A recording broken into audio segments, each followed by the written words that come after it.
네, 안녕하세요. 오늘부터 원산지관리사 제1과목 FTA 협정 및 법령 본격적으로 시작해 보도록 하겠습니다. 앞서 말씀드리기 전에 여러분들이 사용하시는 교재는 이 한국원산지정보원에서 사용하는 이 교재로 저는 알고 있는데요.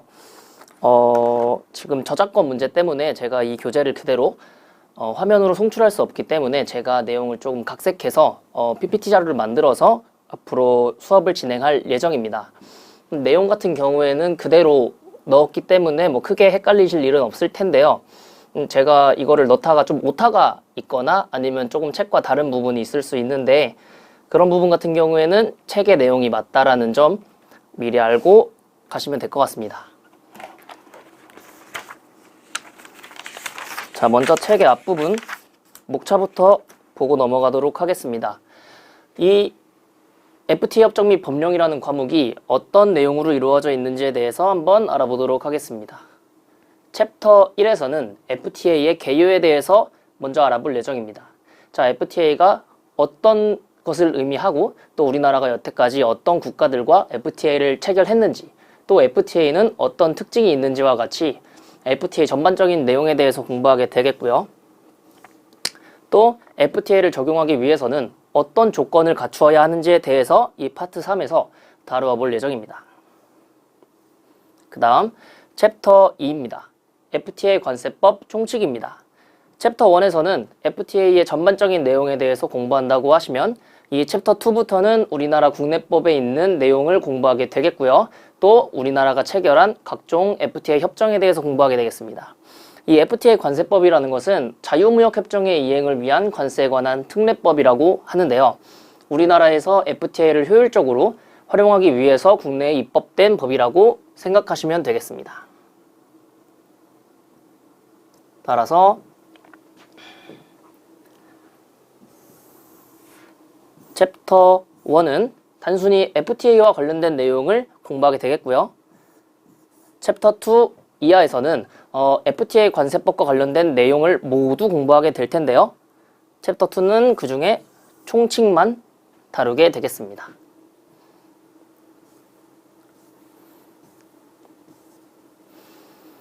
챕터 3에선 협정관세의 적용에 대해 공부할 예정입니다. 자, 협정관세라는 것은 FTA 협정관세를 의미하겠고요. 앞서 말씀드렸다시피 FTA 특혜 적용 조건을 충족하는 경우에만 이 협정관세를 적용할 수 있고요. 이 협정관세가 무엇인지 또 어떻게 적용할 수 있는지에 대해서 자세히 공부해 볼 예정입니다. 다음 챕터 4 원산지 증명 제도에 대해 공부해 볼 예정입니다. 자, 우리나라에서 FTA를 적용하려면 이 물품의 원산지가 어디인지가 명확하게 증명이 되어야 합니다. 그렇기 때문에 이 원산지 증명 제도라는 파트는 굉장히 중요한데요.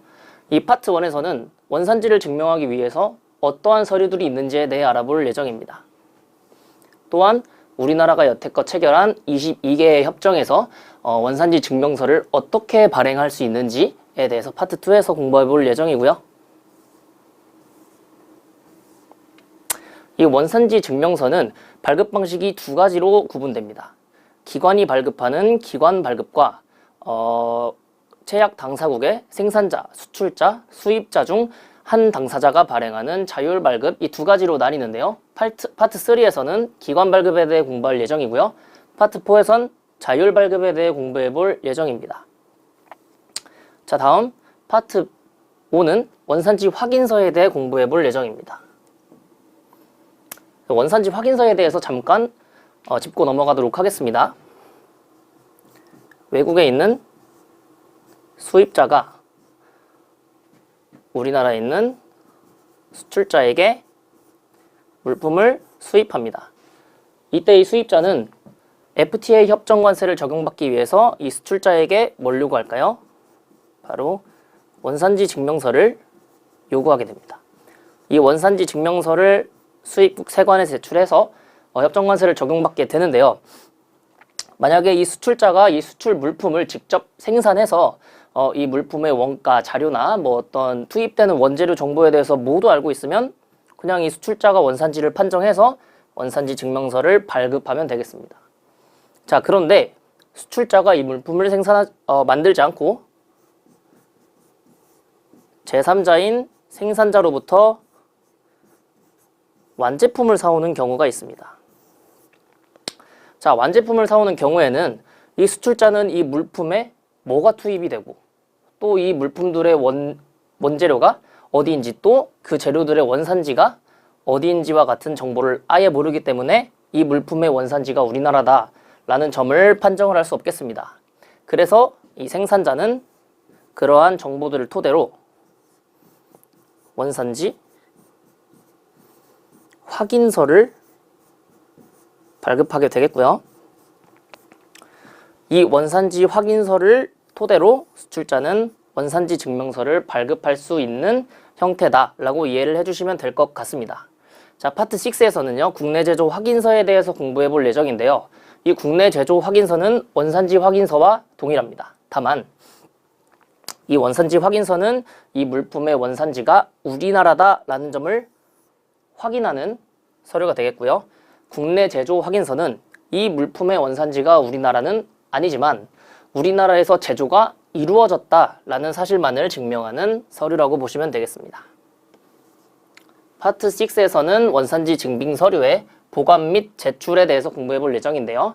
우리나라 관세법과 FTA 관세법에 따르면 이 원산지 증빙 서류는 총 5년간 보관해야겠고요. 한 중국 FTA에 따라 중국만 3년 보관하면 되겠습니다. 다음 챕터 5에선 원산지 인증 수출자 제도에 대해서 공부해 볼 예정입니다.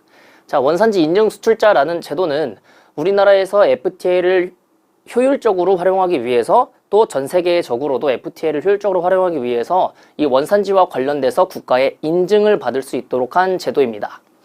이 인증 수출자는 총 2개로 나뉘는데요. 업체별 인증 수출자와 품목별 인증 수출자입니다. 이 업체별 인증 수출자 같은 경우에는 인증만 받으면 모든 품목에 대해 모든 협정에서 인증 수출자로서의 혜택을 받을 수 있습니다. 하지만 이 품목별 인증 수출자는 특정 물품에 대해서 특정 협정에서만 혜택을 받을 수 있기 때문에 이 업체별 인증 수출자가 조금 더 되기 까다롭고 또 혜택이 많다라고 이해를 해주시면 될 것 같습니다.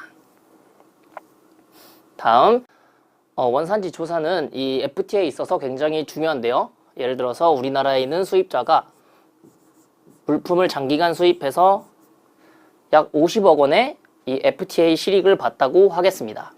그런데 이 물품에 대한 원산지를 조사했더니 해당 FTA에 따른 제약 당사국이 아닌 제3국이 원산지로 판정이 되는 것이죠. 자, 그렇게 했을 때 우리나라 세관에서는 이 50억을 추징하게 되겠고요. 여기다가 가산세까지 더하게 됩니다. 자, 그렇게 되면은 한순간에 뭐 이거 가산세가 막 불어나가지고 60억을 추징할 수 있을 수도 있겠고요. 만약에 이 업체의 매출액이 50억밖에 안 된다? 그럼 바로 폐업입니다. 그래서 이 원산지 조사와 관련된 규정은 실무적으로 굉장히 중요하다고 볼 수 있겠습니다. 그리고 원산지 조사는 총 2개로 구분할 수 있는데요.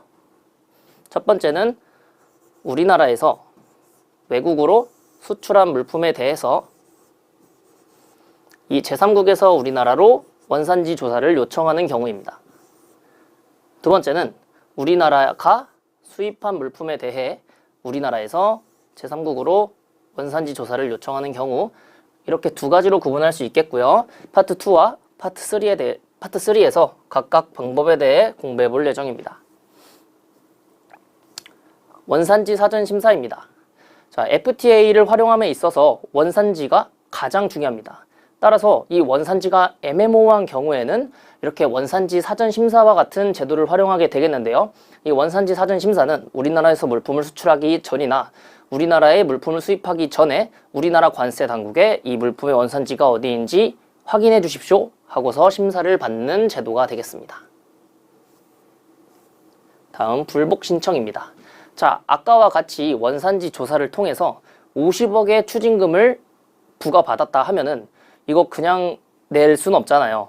그래가지고 이 물품에 대해서, 이 사건에 대해서 나는 불복한다, 나는 부당한 처분을 받았다 하는 경우에는 국가를 상대로 이의 신청, 심사 청구 또는 행정소송과 같은 불복을 할 수 있는데요. 그러한 불복 제도에 대해서도 챕터 8에서 공부해 볼 예정입니다. 챕터 9 비밀 유지 의무입니다. 자, FTA를 접하게 되면요. 그 물품의 원가 정보, 또 이 물품을 만들기 위해 투입되는 재료들, 이러한 것들은 그 기업의 영업 비밀에 해당합니다. 이러한 영업 비밀을 알게 되면은 이게 다른 경쟁사에게 넘어갈 수 있는 정보들이 굉장히 민감하기 때문에 이렇게 비밀 유지 의무를 우리 법에서 규정을 하고 있습니다. 다음 챕터 10 위반자에 대한 제재입니다. 우리 FTA 관세법에 규정된 여러 가지 내용들이 있는데요. 그러한 규정을 위반했을 때 제재도 가할 수 있다라는 부분을 마지막으로 우리 과목은 끝마치게 되겠습니다.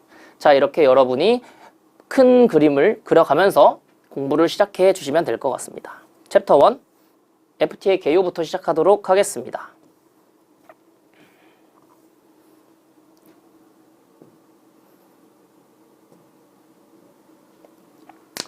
파트 1 FTA의 이해입니다. FTA 개념에 대해서 한번 알아보도록 하겠습니다. FTA란 Free Trade Agreement의 약자로 말 그대로 자유무역협정을 의미합니다. 자, 자유무역협정이란 상품 및 서비스 교역 등에 있어서 관세와 기타 무역 장벽의 제거를 통해 제약국 간 자유무역을 실현하는 자유무역협정의 일종이다 라고 정리를 하고 있습니다. 자, 여기서 짚고 넘어가야 할 부분은 보통 FTA라고 하면은 상품에 대해서만 규정을 한다고 생각하는데요. 그게 아니라 서비스에 대해서도 자유를 추구하고 있습니다. 자, 서비스란 뭘까요? 금융, 투자 등등 다양한 내용이 있겠습니다. 따라서 자유무역협정은 상품뿐만 아니라 서비스 교역에 대해서도 자유를 추구하는 협정이다 라고 이해해 주시면 될 것 같습니다. 다음 아래 보시면 경제통합의 5단계, 경제통합 5단계의 형태와 특성이 있습니다. 이걸 보시면 회원국 간 관세 철폐하는 자유무역협정이 가장 첫 번째 경제통합의 단계라고 말씀드릴 수 있겠고요. 그 다음 역외 공동관세 부과, 즉 제약 당사국이 아닌 비제약국에 대해서 공동으로 똑같은 관세를 부과하는 제도를 관세 동맹이라고 하고요. 다음 생산 요소가 국가 간에 자유롭게 이동하는, 자, 생산 요소가 뭘까요? 뭐 노동력, 저 같은 노동력 아니면 자본과 같은 요소를 생산 요소를 하는데요. 이러한 생산 요소가 자유롭게 국가 간에 이동할 수 있는 경제통합 형태가 공동시장입니다. 다음으로 역내, 즉 우리 국가끼리 대외적으로 공통된 경제 정책을 시행하는 뭐 예를 들어 환율이나 금리 같은 게 있겠죠. 대외적으로 동일한 경제 정책을 갖고 가는 경제통합의 형태가 경제동맹이 되겠고요. 마지막으로 초국가적 기구를 설립해서 함께 운영해 나가는 제도를 완전 경제통합이라고 하겠습니다. 이 완전 경제통합이 경제통합의 끝판왕인데요. 바로 EU가 이 완전 경제통합의 형태라고 보시면 되겠습니다. 아래 내용은 그냥 읽고 넘어가시면 될 것 같습니다. 자, FTA 체제에서 WTO 체제에서 FTA 무역의 특징입니다. 이거 중요합니다. 그리고 제가 말씀드리지 않은 부분이 있는데 제가 지금 형광펜이나 어떻게 볼펜으로 체크하고 넘어가는 부분은 꼭 보셔야 하겠고요. 제가 따로 짚고 넘어가지 않는 부분은 사실 저희가 합격을 목적으로 공부를 하는 거잖아요. 그래서 뭐 배경 지식을 쌓는 느낌으로 제가 체크 안 해드리는 부분도 공부해 주시면 좋지만 합격을 위해서 좀 더 효율적으로 시간을 사용하려면 제가 체크한 부분만 봐도 한 8, 90점은 받을 수 있다. 그렇기 때문에 제가 체크해 드린 부분만 계속해서 봐주시면 좋을 것 같습니다. 자, FTA 체제에서 WTO 체제에서 FTA 무역의 특징 알아보도록 하겠습니다. 자, WTO가 뭘까요? 바로 세계무역기구입니다. 세계무역기구 유명하죠? WTO는 월드 트레이드 오거니제이션의 약자입니다. 이 WTO는 다자무역 규범이라고 하는데요. 이 WTO는 전 세계의 99% 국가가 참여하고 있는 만큼 많은 국가가 참여하고 있는 규범이라고 이해하시면 되겠습니다. 이 WTO 체제에서는 최애국 대우 원칙, MFN이라고 하죠. 내국민 대우, 시장 접근 보장, 투명성의 원칙, 이 네 가지의 원칙을 핵심으로 하고 있습니다. 각각의 원칙에 대해 한번 알아보도록 하겠습니다. 먼저 최애국 대우입니다. 최애국 대우란 특정 국가에게 다른 국가보다 불리한 교역 조건을 부여해서는 안 된다는 원칙입니다. 예를 들어 보겠습니다. 어떤 국가에서 A 국가에는 5%의 세율을 부과하고 있습니다. 그런데 어떤 국가는 막 너무 미운 거예요. 너무 미워가지고 얘는 그냥 10% 때려야겠다. 이렇게 해서 10%의 관세를 부과한다. 이러면 안 된다라는 게 최애국 대우입니다. 즉, 특정 국가에게 불리한 교역 조건을 부여해서는 안 된다라는 게 핵심 내용이 되겠습니다. 그 다음 내국민 대우입니다. 이 내국민 대우는 수입품이 국산품에 비해 불리한 대우를 받지 않아야 한다는 원칙입니다. 이것도 예를 들어 드리면 국산품 좋잖아요. 애용해야겠죠? 자, 국산품에는 규제가 없습니다. 그런데 외국산 물품에만 규제가 잔뜩 있어요. 이러면 안 된다. 이것이 바로 내국민 대우 원칙입니다. 그 다음 시장 접근 보장입니다. 관세나 조세를 제외한 재화와 용역의 공급에 대한 일체 제한을 철폐하여야 한다는 원칙입니다. 자, 다음은 시장 접근 보장 원칙입니다. 관세나 조세를 제외한 재화와 용역의 공급에 대한 일체 제한을 철폐하여야 한다는 원칙. 이거는 FTA랑 비슷하죠. 이 무역 장벽을 허물자라는 내용이 되겠고요. 다음 투명성 원칙입니다. 의사결정, 법률 운용, 제도 운용이 합리적이며 예측 가능하여야 하고 결정에 관한 이유를 고지하며 그러한 결정의 자료는 공개되어야 한다. 즉, 무역을 함에 있어서 투명해야 하고 또 국내에서 어떤 제도를 시행하거나 법률을 시행할 때 공개적으로 투명하게 해야 한다라는 원칙입니다. 자, 이 WTO의 원칙 중에 가장 FTA와 밀접한 연관이 있는 원칙은요, 이 최애국 대우입니다. 왜냐하면요, 이 WTO의 최애국 대우는 특정한 국가에게 다른 국가보다 불리한 조건을 부여해서는 안 된다라고 규정을 하고 있는데요. 이 FTA의 기본 개념 자체가 뭔가요? 우리 최악 당사국끼리 관세 장벽 한번 철폐해보자. 즉, 특정 국가에게 유리한 교역 조건을 부여하고 있는 겁니다. 그래서 최애국 대우 원칙에 위배되는 것이 바로 FTA 협정이 되겠습니다.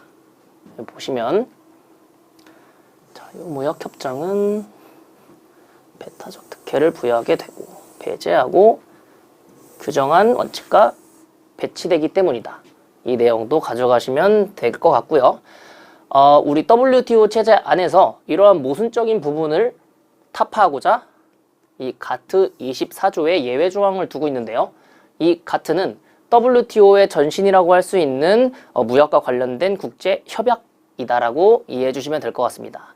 이 가트 24조에 따르면 특정 조건을 충족하는 경우에 FTA는 WTO 법 위반 대상이 아니다 라고 규정하고 있는데요. 첫 번째, 실질적으로 모든 무역을 대상으로 하면서 특정한 분야를 전면적으로 배제하지 않고, 즉 이렇게 무역을 자유화함에 있어서 특정 산업에만 치우치지 않고 전체 산업 전반에 걸쳐 골고루 자유를 추구해야 한다라는 부분이 되겠고요. 두 번째, 관세 및 기타 상업적 제한을 합리적 기간에 철폐하여야 한다. 즉 즉시 철폐하거나 아니면 일정한 기간을 두어서 철폐를 꼭 해야 한다.